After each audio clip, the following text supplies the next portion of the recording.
వచ్చిన రోజే వచ్చి తాగిచ్చింది ముష్టి మోకందే. చిన్న అమ్మ ఇంకెన్ని దారుణాలు చేస్తుందో ఏటో.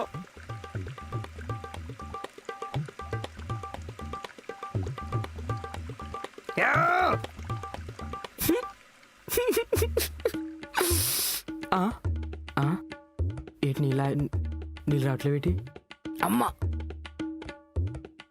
అమ్మా నీళ్ళు రావట్లేవు, ఇప్పుడు ఏడు చేయాలి? ప్రియా, ఈ కుంటేటి ఎంత లేదు? ప్రియా!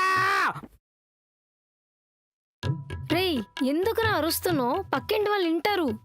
వచ్చి నీళ్ళు రావట్లేవే, అరుస్తాను వేట అంతావు. అయ్యో అవునా? అవునా ఏటే? ఎల్లు మాట్రాంచి ఎల్లు. మోటార్ పని చేయట్లేదుగా. మరి విషయం ముందే చెప్పాలి కదా, బఫ్ ఉందానా? అబ్బా, చేసే స్నానం చాలే గాని బయటికి రా, టిఫిన్ చల్లారిపోతుంది. నా కర్మ, బలిసొచ్చి కొట్టుకున్నట్టుంది దీని కొంపకి.